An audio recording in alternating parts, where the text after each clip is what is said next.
So our plan for today, we have a little pre-recorded video. So I guess I should introduce us. Here I am, the one who teaches the park ranger and interpretation class, and I'm going to forget to tell you what's going on.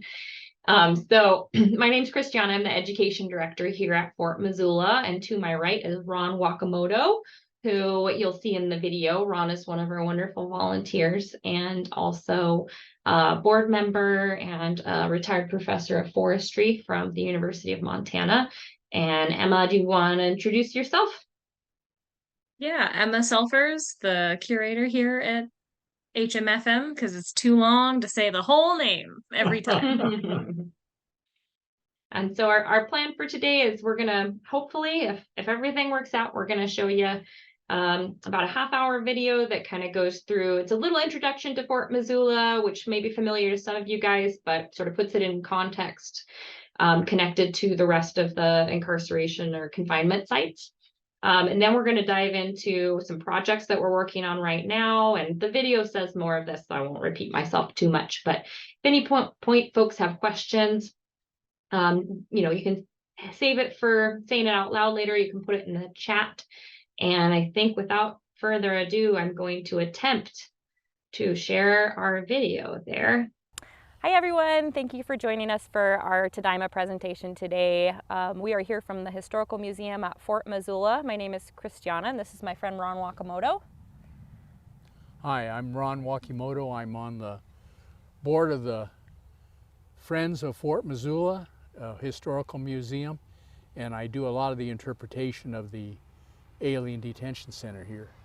So what we're doing today is we are trying to recreate home at Fort Missoula. You'll hear a little bit more from my colleague Emma later about what we're planning to do here, but behind us you'll see a white building that was the first of the barracks buildings that returned to the fort, as well as a brown one and the foundations for another one that's being recreated here. So in a few moments we'll go inside and we'll talk a little bit about what we know about the folks who lived here. But what we're really asking today is to find out if you in our community have questions about life at Fort Missoula, or even better, if you might have any connection to Fort Missoula. So what type of folks might we be looking to talk to? Well, certainly we need names. Mm-hmm. We need names of grandfathers or great-grandfathers now, I guess, of people who were interned in Fort Missoula. And even if it's just a rumor that your great aunt said that your great uncle was at a different place before they came to Heart Mountain or Minidoka, or maybe you've got a letter that has a return address from Fort Missoula, we'd love to hear from you. So without further ado, we'll do a little exploring together. We'll continue here with a brief overview of Fort Missoula history, especially during World War II.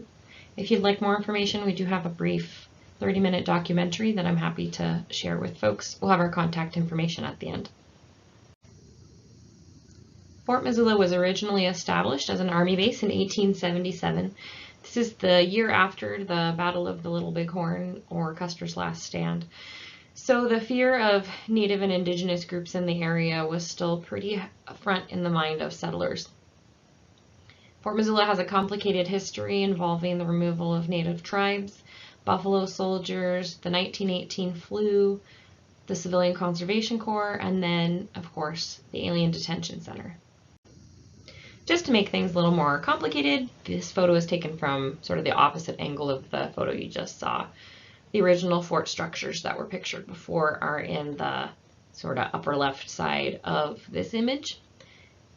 We're looking to the northwest in this photo. And you can see the addition of the fort here. We've got in the center of the image, you'll see some tall buildings that are white with darker colored roofs. That's from the 1910 remodel of the fort, and those buildings featured prominently during the Alien Detention Center period. And then you'll see the long buildings that I'm sure most of you are barracks.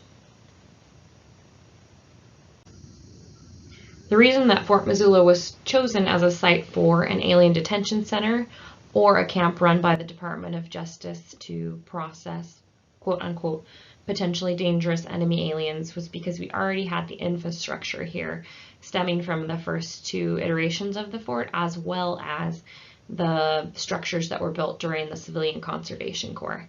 I know you can't read most of the words here in the picture, but it's just another angle looking at the 1940s fort as the internees would have known it. You'll see the long barrack buildings, and then you might be able to make out a little dotted line around the section that's on sort of the right hand of the image, and that is a barbed wire fence that extended around all of the sort of residential structures during the camp.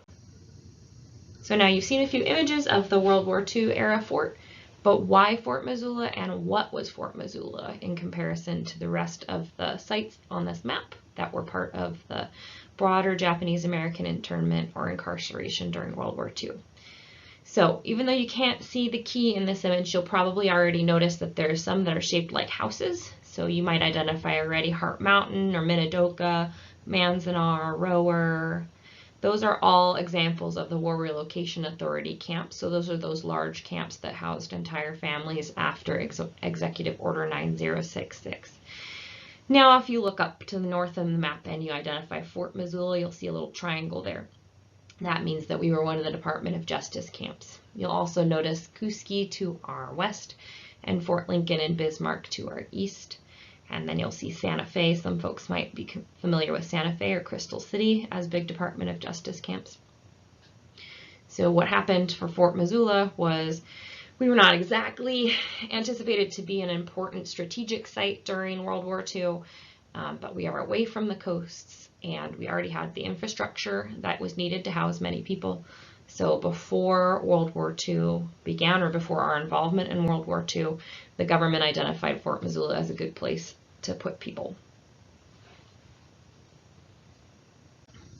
What might be surprising to some folks is that Fort Missoula actually opened and began receiving potentially dangerous enemy aliens way back in April of 1941. Our first arrivals here were Italian and German merchant seamen, and also folks who had been working for the World's Fair in previous years. These merchant seamen were folks who were on ships that were in American territorial waters that the U.S. government decided to confiscate and lend to England as part of the Lend-Lease Act.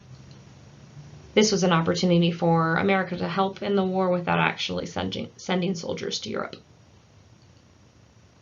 And just to make it clear, these folks were civilians who were working on ships. They were not sailors in the military.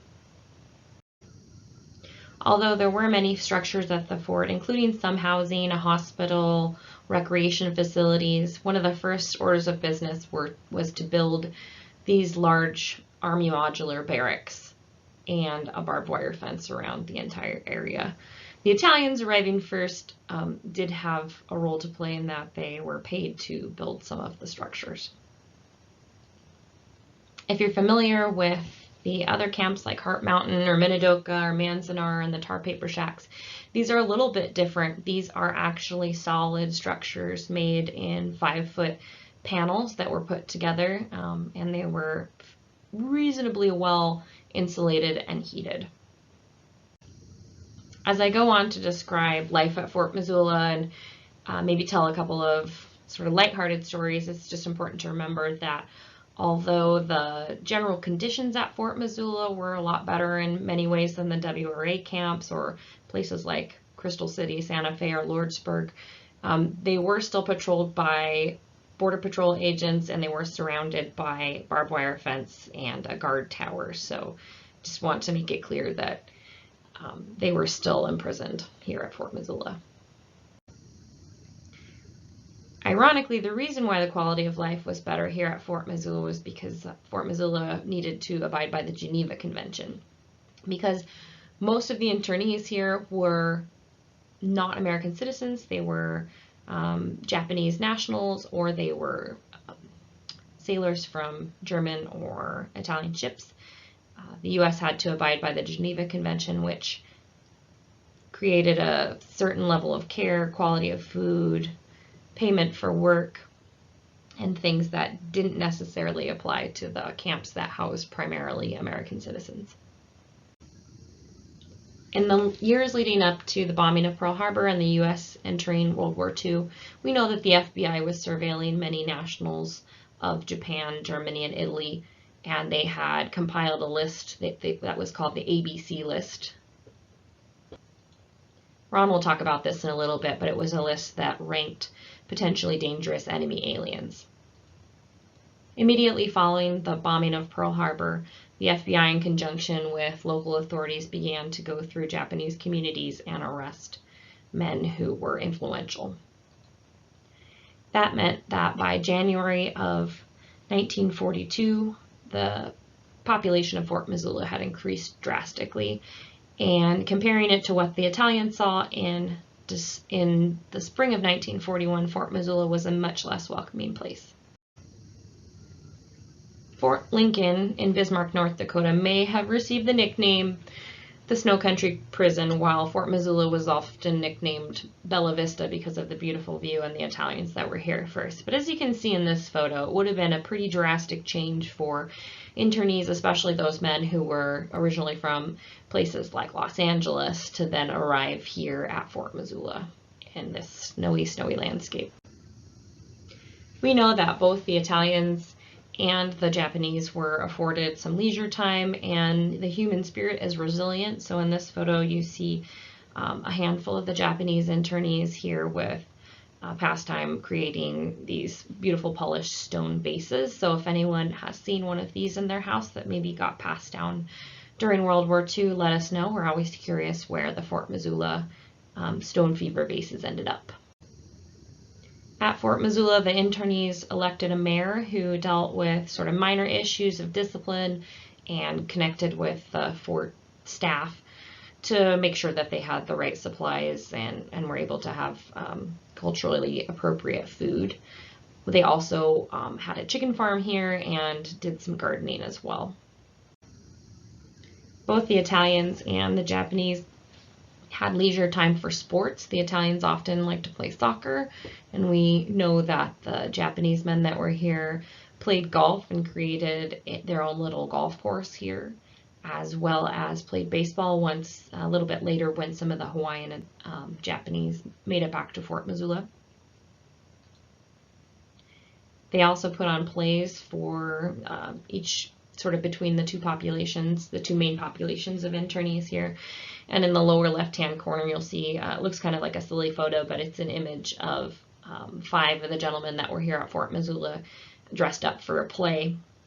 And one picture that pops up a lot when people look at Fort Missoula is this image below, because you'll see Midori Shimoda over there dressed in a dress and a wig. I'll talk a little bit more about Midori later, but it's always kind of fun to see how people make the best out of a obviously terrible situation. Well, we are a Justice Department camp, as has been mentioned before, and so the men who were sent here were aliens. And in fact, once Japan bombed Pearl Harbor, they were enemy aliens, just like the Italians were enemy aliens. And Issei, the first generation of Japanese that were here, they got off the boat, and they were primarily opinion leaders of the community. Not every Issei was interned. They were opinion leaders. So judo instructors, kendo instructors, Buddhist priests, religious leaders in general. My own grandfather was a farmer, but a well-known and well-respected farmer. The opinion leaders of the community were the ones that were swept up by the FBI to come to Fort Missoula. And they were brought here right after. Some of them were brought here if they lived on the coast. They were incarcerated very quickly.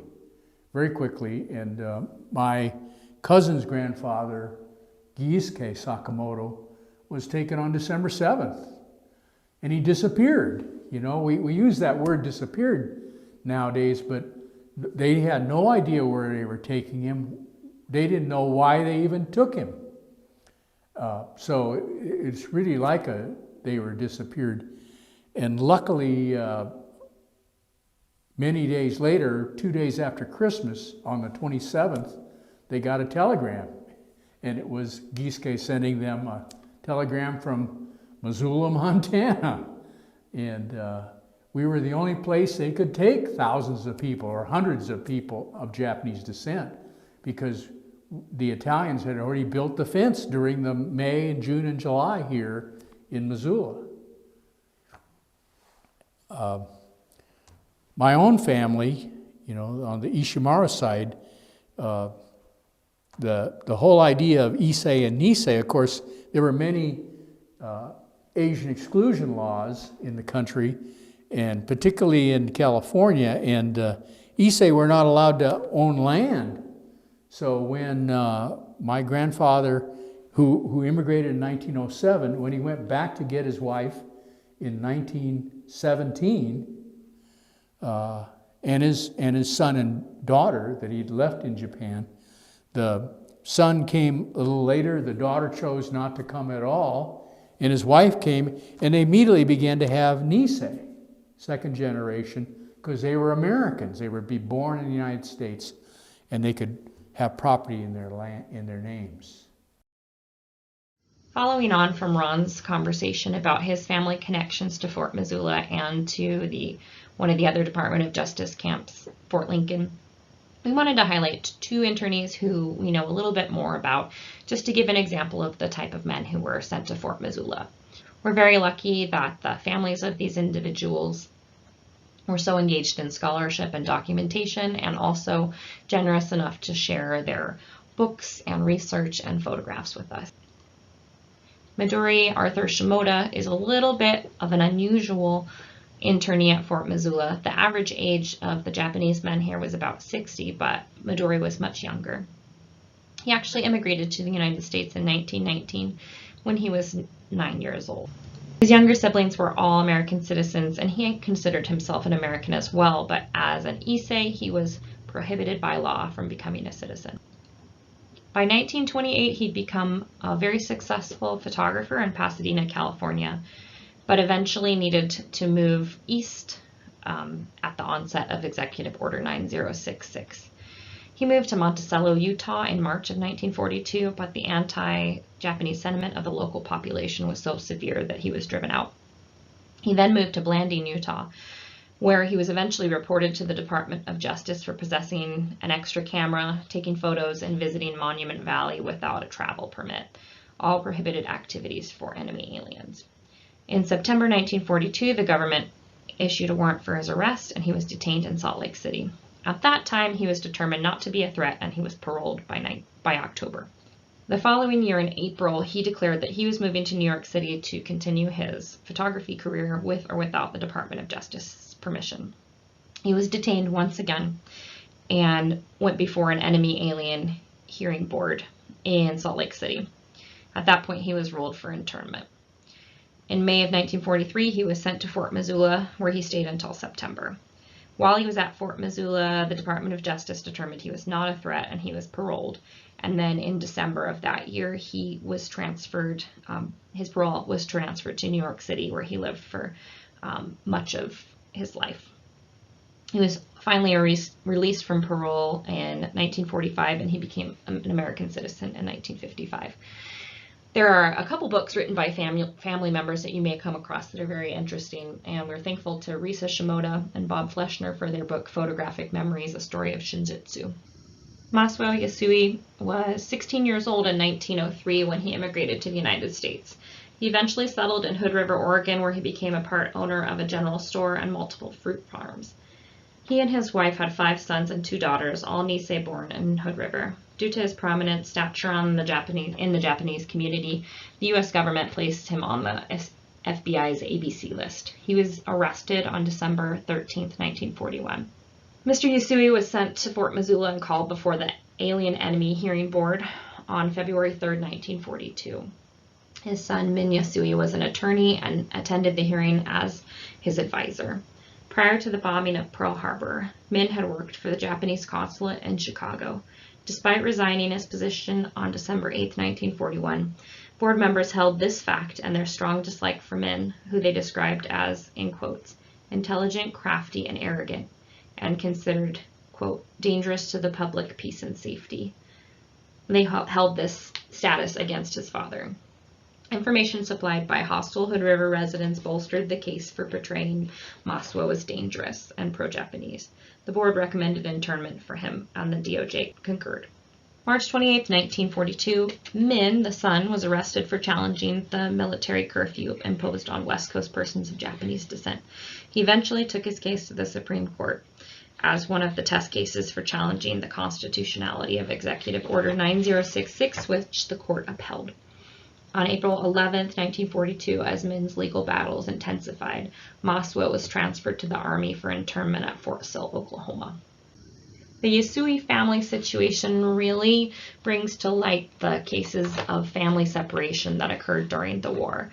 So looking at this map here, you can see one dot with lots of different colors. This was from a previous exhibit that's not up anymore, but you can see one dot in Hood River, Oregon, and then lots of colors, lots of lines emanating all over the place. What happened with the Issei family is a few of the older siblings ended up getting out before 9066. We have Min, who ends up in jail. We have Mrs. Issei and their younger two children that end up going to Tule Lake, and so on and so forth. And you can see that tan line is Masuo Issei and his trajectory from Hood River to Fort Missoula to Fort Sill to a camp in Louisiana, and then finally to New Mexico, where he reunited with his family a few months after the war was over. This is the map of many of the incarceration centers for the Japanese Americans and the Japanese in the United States. Here we are at Fort Missoula. We are a Justice Department camp, as I said. Another Justice Department camp way north, the Snow Country Prison, was Bismarck, North Dakota. This is where they brought my grandfather, Shokichi Shimaro, in the middle of February of 1942. And I can't imagine being in Bismarck, North Dakota in February. But he was taken just before Franklin Roosevelt signed Executive Order 9066, of course, which changed the world for all Japanese. And we use this map to talk about and interpret this whole idea of assembly centers that got the Japanese off the streets and put them in these various assembly centers on the West Coast, since they were not allowed to live there anymore, before they shipped them while they were going to build the American concentration camps. And my own family, both the Wakimotos and the Ishimaros, were sent all the way to Rower, Arkansas. That's where my folks met, in fact. They didn't get together till after the war, but that's how they ended up meeting each other. These assembly centers are the places where, you know, when you hear those stories about women who can't stand the smell of horse manure, this is why, because all these are huge county fairgrounds in the Central Valley of California with great big racetracks. And that's where the initial people were put before they built any more barracks for them to stay in. Yeah, and well, we have the typical concentration camps. We should talk about them because many of them are becoming very great places of being able to interpret this kind of change. Heart Mountain in Wyoming is the closest one to us. Minidoka, where many Seattle folks were taken. Minidoka in Idaho. Tule Lake, Manzanar in California. Topaz in Utah, Amachi in Colorado, Poston and Gila River in Arizona, and then of course those two way out here in Arkansas.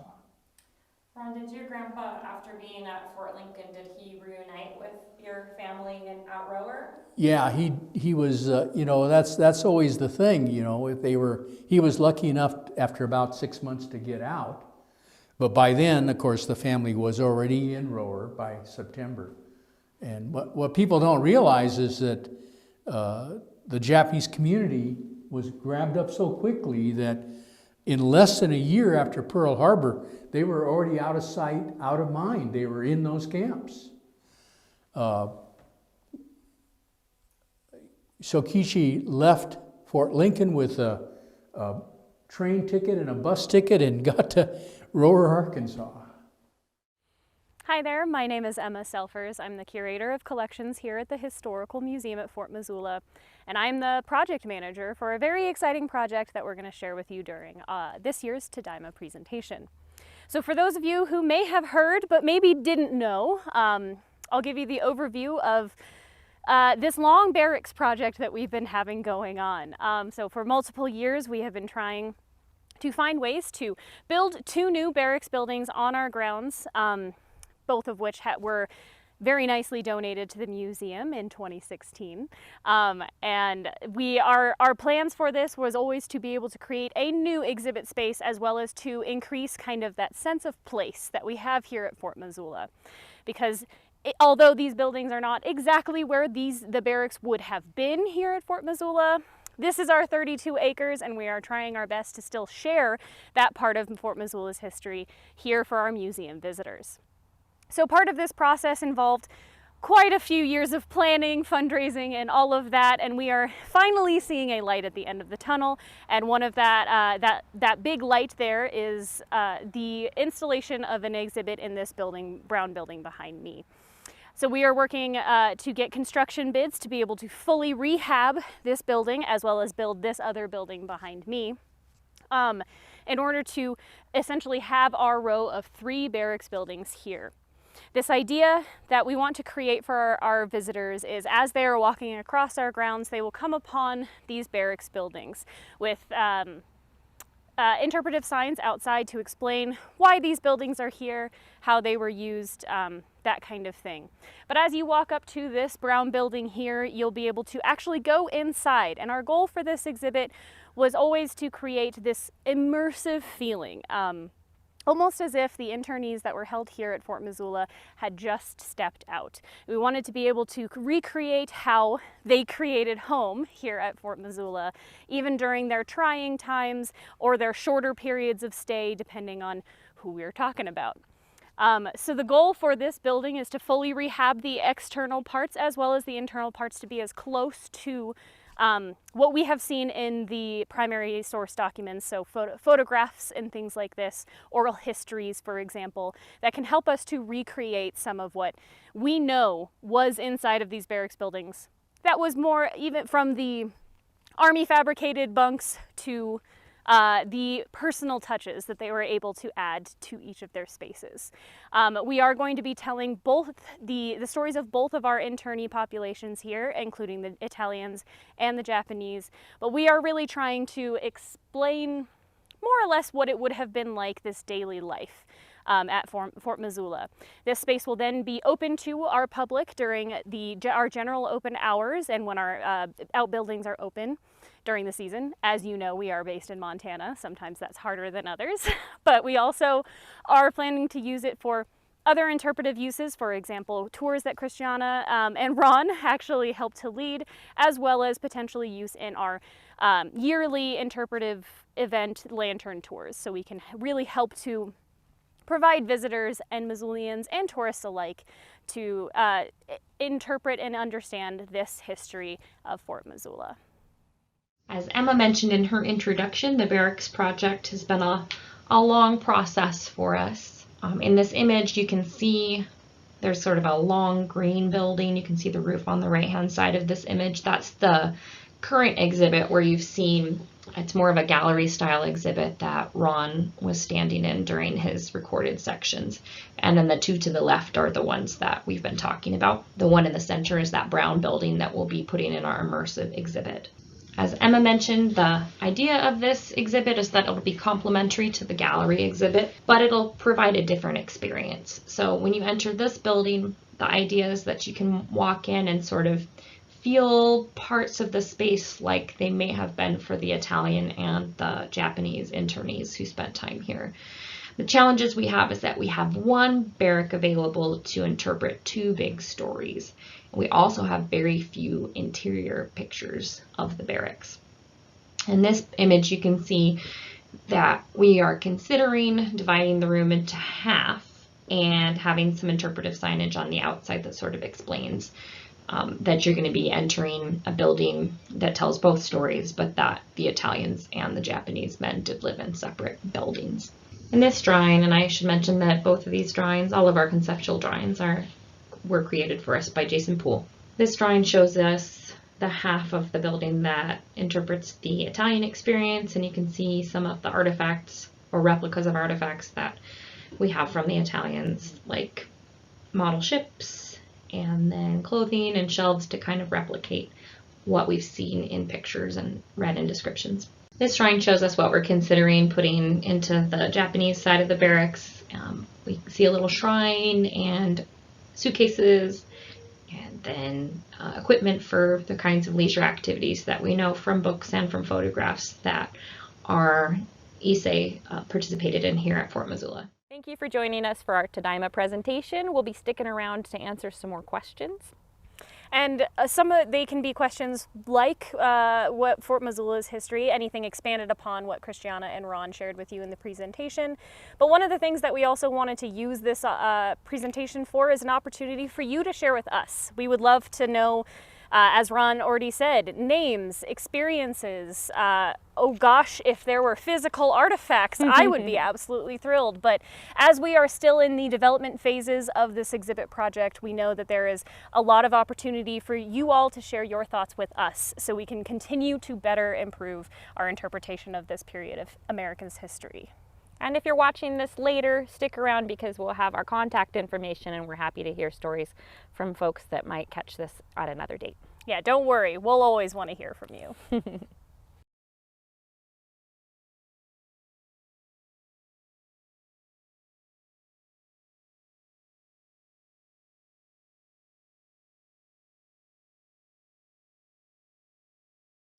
So I see we have some things in the chat there, but I've been too terrified to touch anything. So thank you guys for bearing with me with my low volume stuff. Kimiko said I could send her the video and she'll fancy it up and put it up through Tadaima. So if you do want to go back and rehear something that didn't quite come out and maybe watch it with subtitles, that'll be an option later.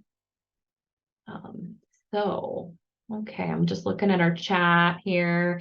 Emma, do you want to ask any questions while I read the chat? Or maybe if anybody wants to turn on their mic and share stories, I'm just reading our chat at this point.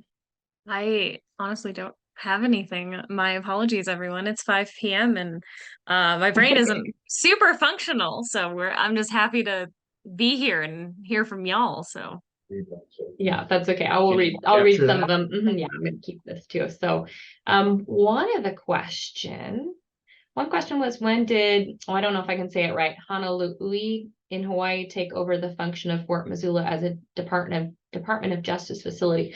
That's a great question. Oh. We were a Department of Justice internment camp until what year? 46, 45?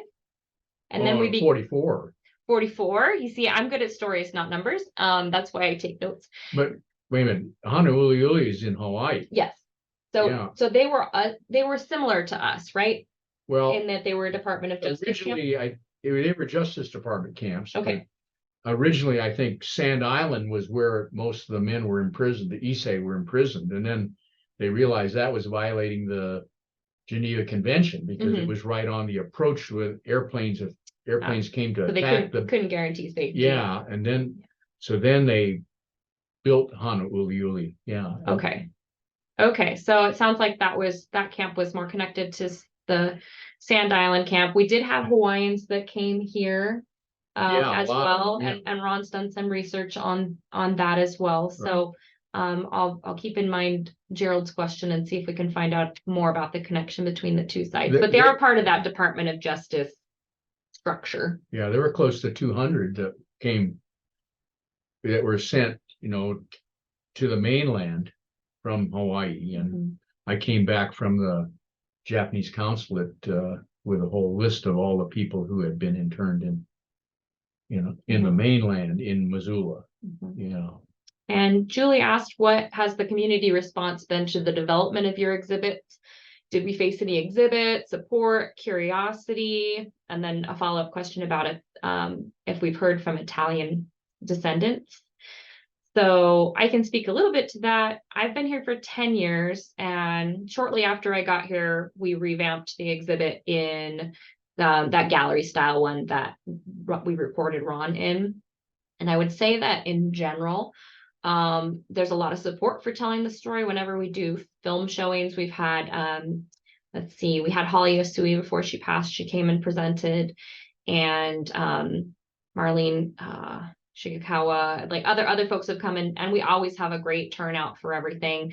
Missoula's a pretty, I'm just gonna say it, Missoula's a pretty liberal place for Montana, so people are interested in human rights and stories.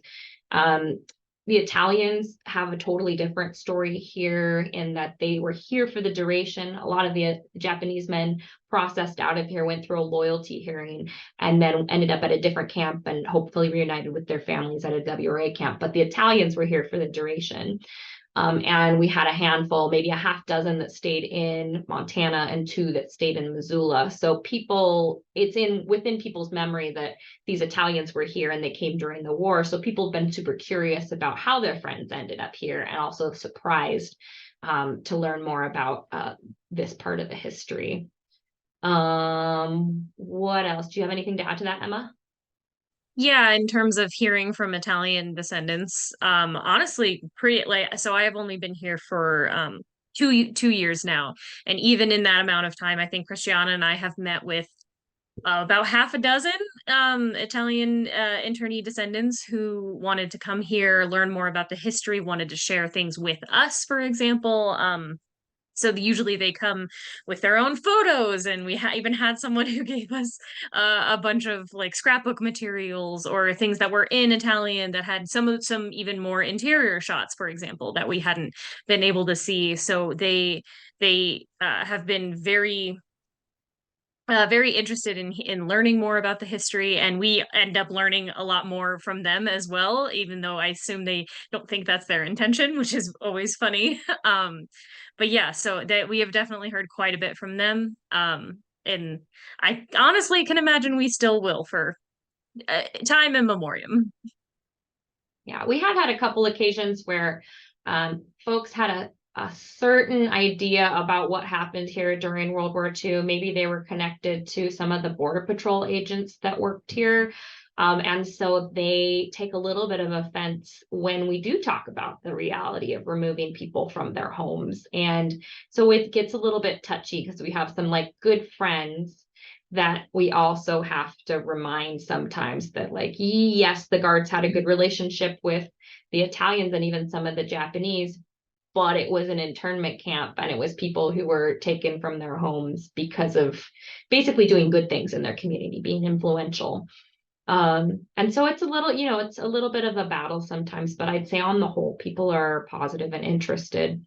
I'd say that, in my experience, when I do the interpretation, I end up with the room filled with people, and there's not a lot of Asians in Missoula. So, and they're very supportive. Good. Because they're learning a whole new side of things that they never thought of or even contemplated what happened in Missoula, Montana, and yet it did. So, yeah. Let's see. Who else has got questions here? Karen asked if we have any documents or photos available about the internees.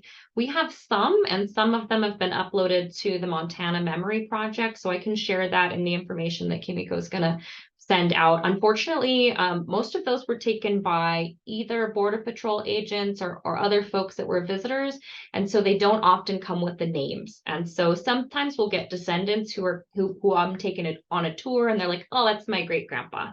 Like, I know this person's name, and that's always pretty exciting. And we have, very kind people who have documents about their families that share it with us. Fort Missoula is kind of a strange place in that after we stopped being a Department of Justice camp, everything went back to DC and ended up in the archives. And none of us have been physically back to the archives since Carol Van Valkenburg wrote the book An Alien Place. And at that point, sort of the box that was supposed to have the full list of everybody's names didn't exist. And so that's why we're pretty excited about Duncan, is it Duncan Williams? I don't know. Duncan at USC. USC. Who is has a team compiling all these names. I know right now the ones online don't cover even what do we have? Maybe like 500 names of the 1,200 people who were here. So we have limited documentation of that. Okay. Yeah, our list is better than the USC list right now. Right now, the one they have Yeah, online, but yeah. I'm sure, with 127,000 people, they might be focusing more on the WRA names. Right. Okay, so Gerald was following up there that stranded diplomats were exchanged on 2 ships. Did any Italian or German diplomats have to be processed through Fort Missoula? Ooh, that sounds really familiar, Gerald. It's like something I think I've read, but I don't know much about. I'm just going to have to pause on that thought and see if I can figure it out, but I would suspect so. And, we mentioned very briefly that we had Germans here. We did have Germans for a brief time and they were processed through here. So that makes sense with that story that they could have been those guys. I know most of the Germans ended up over at Fort Lincoln with Ron's grandpa. Sheila says, please tell us more about the emotional turmoil. Also, did Italian and Japanese Americans associate with each other in activities, meals, and sports? I can keep rambling, but Emma or Ron, do you want to talk about, maybe Ron, do you want to talk about sort of the emotional turmoil that we imagine or that we know that they would have had? When I'm doing the interpretation, I always raise the issue of the Issei women who were stuck at home, because within a month they had to get rid of all their stuff without their husband around there, and their husband's the one who perhaps spoke English. And that's what I talk about, but I haven't seen any. I guess I'll say that the Nisei women talked about their moms, Sure, but I've never had anything that I saw that was by an Issei woman talking about those things, because it's just a different time and place, and people thought differently. And I know there's a book called Imprisoned Apart that sort of goes into the anguish of Mr. Matsushita, who was separated from his wife, who I think ended up at Minidoka. Yeah. And she was struggling with some mental health issues, and he had friends that were writing to him saying, she really needs you, and so he was petitioning because he went through this enemy alien hearing, and they said continued internment rather than sending him to the camp where his wife was. They were just going to keep him bouncing through these Department of Justice and Army camps, kind of like the picture I showed you of the map with the Issei family. And there are these cases where with the Issei family or with the Matsushitas, you see these pleas to the hearing boards that like, please, my kids need their dad, or I need my husband. And so that separation, I think, was incredibly difficult. And then you imagine there may have been some guilt on the part of the men that were here because of the Geneva Conventions, like the quality of food and healthcare and things was so much better here than it was at a place like Heart Mountain or Manzanar, and knowing that you're here and someone's kind of looking after you, but that your kids aren't getting what they need, and maybe you guys all know the stories from the War Relocation Authority camps about food and that sort of thing. So I imagine that was pretty difficult for the men that were here to know that their families were there. The follow-up question was did the Italians and the Japanese associate with each other in activities, meals, and sports? Thoughts, Emma, or you want me to keep going? I mean, I do this work much differently than these two who get to talk about this often and regularly with especially kiddos and trying to like make this understandable, digestible, all that kind of stuff. So I will always leave it to Christiana and Ron and things, but the kind of also tied to one of the previous questions of the stuff that we have available even in our collections. The folks who were here, definitely arts and crafts were a thing, like hobbyist crafting things, so making model ships, do the stone vases, which we would die in a great way if we could get our hands on one of the stone vases that was here. But this kind of creation of art is kind of a similar theme across both. They each had their own niches that they like to do, but they often exchange them. A lot of the items in our collections that we have received are from either local Missoulians, potential border patrol agents, or other people that they gifted those things out to, and they've made their way back to us. And one of my favorite pieces in the collection is an entire briefcase that's a solid, 2 by 3 foot briefcase made out of matchsticks, which is absolutely just stunning. So, in terms of the things that they did with each other,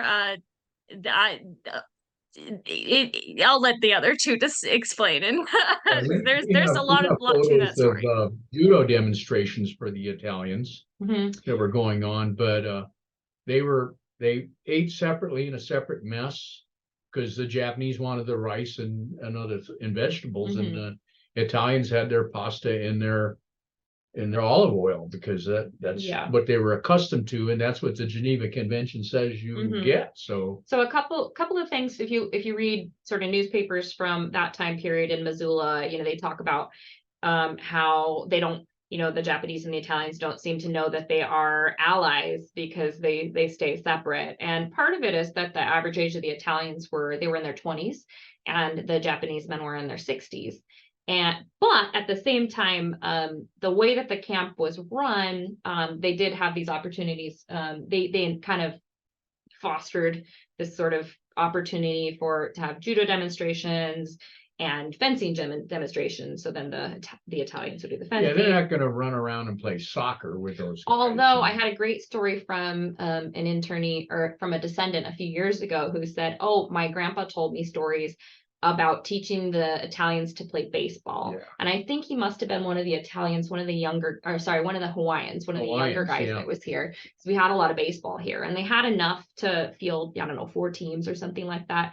And he said they just got tired of beating each other, so they taught the Italians how to play baseball, and then they beat the Italians at baseball. And we do have some photos of the Italians watching baseball. So, and also the population of the Italians stayed pretty consistent here. They were just kind of stuck here, whereas the Japanese population kind of ebbed and flowed. So there's an idea that towards the end of the war, there would have been more integration just because there would have been fewer Japanese men here. So it didn't make sense to keep everything separate.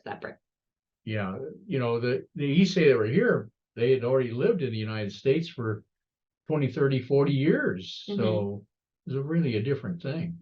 They were mentally Americans in that sense. Yeah. Most of them were. Yeah. Go ahead, Christiana, you can go. I was going to tell another silly story. Another story from an internee descendant that I think he was an Italian descendant, and he said that his grandfather was one of the assigned chefs in the kitchen for the Italians, and they were running into this problem where they had a quota of how much of each thing they could use.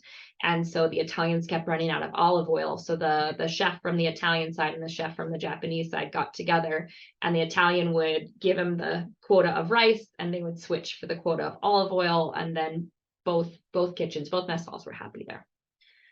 So, did you have something else, Emma, that you wanted to say? I was the kind of that whole idea of their experiences here were just so drastically different, and that is something that we hear especially consistently with the Italian descendants, because they'll have heard stories that are more fond, friendly memories, kind of like summer camp, and so they had a much different experience. They were here for much longer. They were able to form those bonds with each other, and again, if they're sailors already, they were already kind of away from home in cramped spaces, ready to just be doing what they needed to do, like that kind of stuff. They just had a much different point of view of things. And we've already mentioned just the Japanese would have been in a very different time in their life, older, like they were, as Ron said, leaders in their communities for various things. And it's just that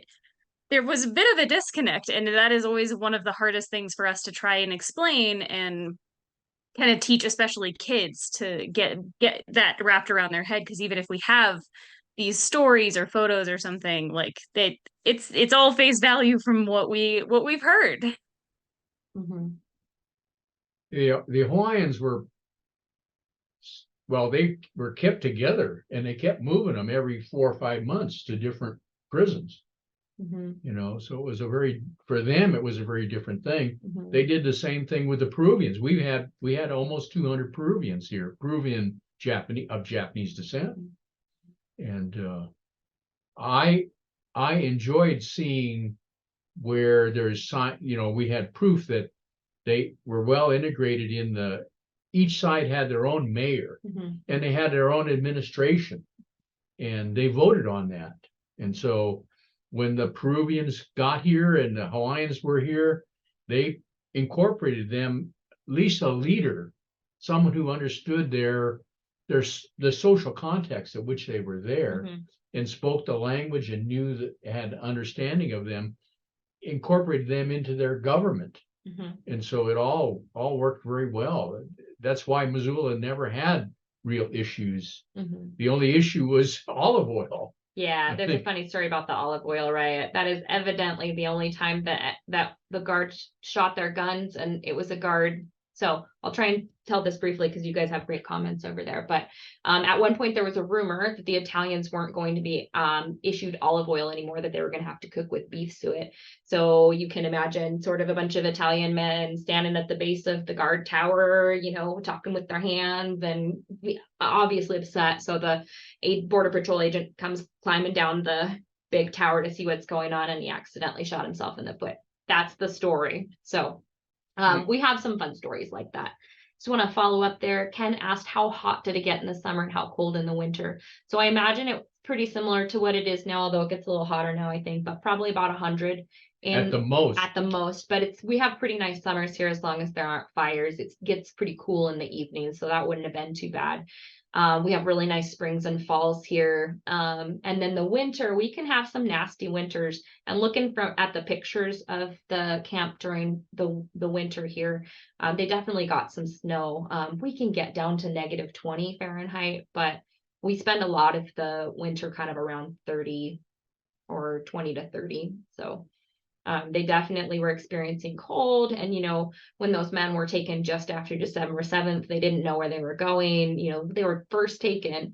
And then, it took your cousin's grandfather, 2 weeks to get back to his family, 3 weeks, just to let him know where he was. Well, I'm sure he was moving from jail to jail to jail because they didn't know where they were going to take him. Yeah. Anyway, And so, but that's one thing that the mayor was in charge of too, was then taking a group to the Missoula Mercantile, the store in town, to buy supplies so that folks would have, what they needed. There's another silly story there that one of the mayors went and he's ringing things up, and the young woman at the cash register is just kind of looking at him, and he's thinking, oh, man, this is going to be bad. She's going to say something or, call me a bad name or something. And finally she says, can I ask you a question? And he says, sure. And she says, are you Mexican? And he said, no, I'm Japanese, and then has to explain why he's in Missoula. And, so there was, Fort Missoula is just a little bit outside of Missoula proper. So people knew they were there, but, it was beyond the woman at the cash register to recognize a Japanese person. So there's Julie mentioned the alien enemy files at the National Archives. Yes, I started talking to somebody about that. I always refer descendants who are looking for information to the enemy alien files, and I started talking to somebody during the pandemic and they weren't in the office, so I hope I can get back to that during the winter. Another question was, did the camp have medical facilities? My great-grandfather was sent to Missoula from Kuski because he had a severe case of poison oak. Wow. Yes, we were very connected to Kuski in that way. Our dentist would go out there or they would come down here. So we have a hospital. It's not part of the museum, unfortunately, but it is on the fort grounds. It's called the Post Hospital. Emma is laughing because as a county employee, we are not allowed to comment on the proposed development of the Post Hospital. But if you ask anybody at the Japanese American Confinement Sites Consortium, or do a little Googling, you'll see where the support lies. But I digress.